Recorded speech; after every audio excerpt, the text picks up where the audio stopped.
তো হেল্ল' ফ্ৰেণ্ডসকল, স্বাগতম মোৰ অনলাইন এডুকেশ্যন চেনেলটোৱে। চ' ফ্ৰেণ্ডসকল, আমাৰ নতুনকৈ যিটো ৰিকুৱাৰমেণ্ট আহি পৰিছে সেইটো চেইঞ্জ স্কুল গোৱালপাৰা যিটো ফালৰ পৰা আহিছে, যিটো পোষ্ট নেমটো হেৰেছ পোষ্ট। ইয়াত লেখা আছে ভেকেঞ্চি 16টা আহিছে, যিটো কেটেগৰী হ'ব, যিটো আছাম জবেই হ'ব, যিটো জব টাইপটো হ'ব কণ্ট্ৰেকচুৱেল। চাব পাৰে আপোনালোকে, যিটো জব লোকেশ্যন গোৱালপাৰা, যিটো আছামত হ'ব এণ্ড যিটো গোৱালপাৰাৰ বাসিন্দাৰ বাবে ভাল খবৰ, কিয়নো সিহঁতে নিজৰ ডিষ্ট্ৰিক্টতে যিটো পোষ্টিংটো তাতে পাব। এণ্ড এপ্লিকেশ্যনৰ মোডটো হ'ব অফলাইন, যিটো এপ্লিকেশ্যনৰ লাষ্ট ডেটটো হ'ব 22/7/2024। এণ্ড যিটো অফিচিয়েল ৱেবছাইট আপোনালোকক দি দিম, ইয়াত লেখা আছে। চ' আপোনালোকে তাত গৈ চাব পাৰে। তো আমাৰ ইয়াত লেখা আছে যিটো এডভাৰটাইজমেণ্ট। চ' ইয়াত লেখা আছে যিটো PGT মেথামেটিক্সত এটা পোষ্ট খালী হৈছে, যিটো TGT ইংলিছত যিটো এটা পোষ্ট, যিটো TGT ছ'চিয়েল ছায়েন্সত যিটো এটা, এণ্ড কম্পিউটাৰ টিচাৰ ট্ৰেইনৰ যিটো এটা পোষ্ট, যিটো ৰিজাৰ্ভ কেটেগৰী। তাৰপৰা ইউ আৰ যিটো ইয়াত যিটো কেটেগৰী আছে আপোনালোকে চাই ল'ব, লেখা আছে ভালদৰে চাই পেলাই আপোনালোকে এপ্লাই কৰিব। এণ্ড যিটো আমাৰ ইম্পৰ্টেণ্ট ডেট ইয়াত লিখা আছে, যিটো এপ্লিকেশ্যন ষ্টাৰ্ট ডেটটো ষ্টাৰ্ট হৈ গৈছে, যিটো এপ্লিকেশ্যনৰ লাষ্ট ডেটটো দিয়া আছে 22/7/2024। এণ্ড যিটো এপ্লিকেশ্যনৰ ফিজ জেনেৰেলৰ কাৰণে 300 টকা, দেন যিটো SC OBC আৰু NOBC ইয়াত লেখা আছে তাৰ কাৰণে 200 টকা আপোনালোকে চাব পাৰিব। চ' ইয়াত যে কেনেদৰে পে' কৰিব লাগে ইয়াত লিখা আছে, চাব পাৰিব। এণ্ড যিটো ট্ৰেইনিং স্কুল গোৱালপাৰা যিটো ভেকেঞ্চিজ ইয়াত লেখা আছে, ক'ত কিমান আপোনালোকক কৈ দিছোঁ কিমানটা পদ খালী হৈ আছে। এণ্ড যিটো টোটেল 16টা পদ খালী হৈছে, যিটো ইলিজিবিলিটি কি লাগিব ইয়াত লিখা আছে। এণ্ড যিটো এডুকেশ্যন কোৱালিফিকেশ্যন মিনিমাম কি লাগিব আপোনালোকক কৈ দিছোঁ, যিটো আপোনালোকে PGT মেথামেটিক্সৰ কাৰণে master degree in subject and BEd degree BEd কৰিব লাগিব আৰু মাষ্টাৰ ডিগ্ৰী হ'ব লাগিব। যিটো এজ লিমিট 21 পৰা 40 বছৰৰ ভিতৰত। যিটো PGT যিটো ইংলিছ যিটো গ্ৰেজুৱেট চাব পাৰে, গ্ৰেজুৱেশ্যন হ'ব লাগিব। যিটো subject with the subject and BEd degree হ'ব লাগিব, যিটো 21 পৰা 35 ইয়াৰ্ছ হ'ব লাগিব। এণ্ড যিটো ইয়াত আপোনালোকক লিখা আছে চাই ল'ব, নহ'লে মোৰ যিটো আপোনালোকৰ টাইমটো ৱেষ্ট হ'ব। আপোনালোকে চাই পেলাই এপ্লাই কৰিব। যিটো আমাৰ নেক্সট পোষ্ট সেইটো আপোনালোকক দেখাই দিম। চ' ইয়াত বহুতো 16টা যিটো পোষ্ট খালী আছে, কি লাগিব, যিটো ৱাৰ্ড বয়ৰ কাৰণে 10 পাছ হ'লে আপোনালোকে পাই যাব। যিটো মেট্ৰনৰ কাৰণে 10 পাছ হ'লেই হ'ল। এণ্ড যিটো ইয়াত লেখা আছে চাই ল'ব আপোনালোকে, যিটো 18 to 15 ইয়াৰ্ছ লাগিব ৱাৰ্ড বয়ৰ কাৰণে।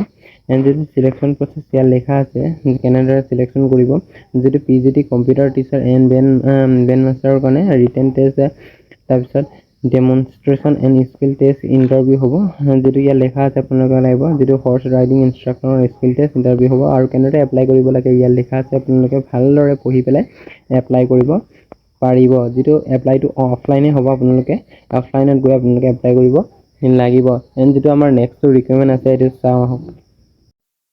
এণ্ড আমাৰ যিটো নেক্সট ৰিকুৱাৰমেণ্ট হৈছে সেইটো শিলচৰ মেডিকেল কলেজৰ ফালৰ পৰা আহিছে। যিটো পোষ্ট নেম আপোনালোকে চাব পাৰে, প্ৰজেক্ট টেকনিকেল অফিচাৰ, যিটো ডাটা এণ্ট্ৰি অপাৰেটৰ। 2টা পোষ্ট খালী হৈছে ভেকেঞ্চিজ।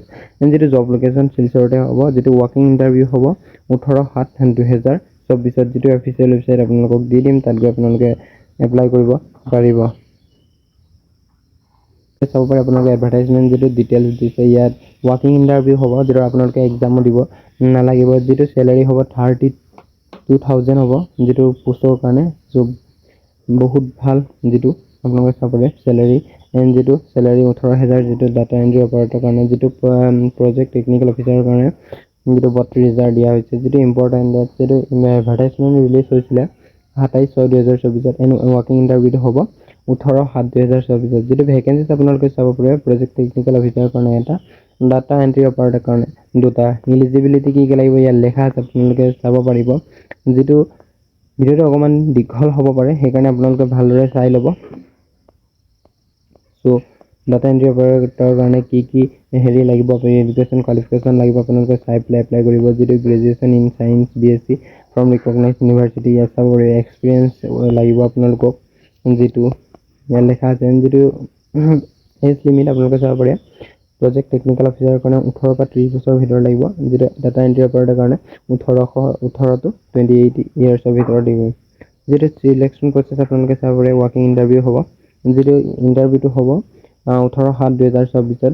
যিটো কেণ্ডিডেট আৰু ৰিকুৱেষ্ট টু ৰিপৰ্ট, যিটো ৰিপৰ্ট দিব লাগিব আপোনালোকে 9:30 AM to 10টাৰ ভিতৰত। যিটো চাব পাৰে লিখা আছে ইয়াত। এণ্ড যিটো কেনেদৰে এপ্লাই কৰিব লাগে ইয়াত লিখা আছে, আপোনালোকে চাব পাৰিব। Candidate who fulfill the above mentioned criteria are required to appear in the walking interview it along with the fill in standard form application, যিটো এপ্লিকেশ্যন ফৰ্মখন লাগিব।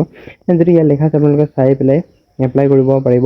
এণ্ড এনেকুৱা ভিডিঅ' পাবৰ কাৰণে, যিটো নতুন নতুন ৰিকুৱাৰমেণ্ট আহি থাকে, সেইবিলাক ভিডিঅ' পাবৰ কাৰণে মোৰ চেনেলটো ছাবস্ক্ৰাইব কৰি ৰাখিব। আপোনালোকৰ পৰা সদায় ডেইলি লৈ আহোঁ আপোনালোকৰ ভিডিঅ'। চ' ফ্ৰেণ্ডসকল, ইমান কষ্ট কৰি আপোনালোকৰ বাবে ভিডিঅ' বনাই দিওঁ। আপোনালোকে যিমান পাৰে নিজৰ ফ্ৰেণ্ডসকলক শ্বেয়াৰ কৰিব আৰু ভিডিঅ'টো ছাবস্ক্ৰাইব কৰি ৰাখিব আৰু লাইক এটা দিব আৰু কমেণ্ট কৰি জনাব ভিডিঅ'টো কেনেকুৱা লাগিল।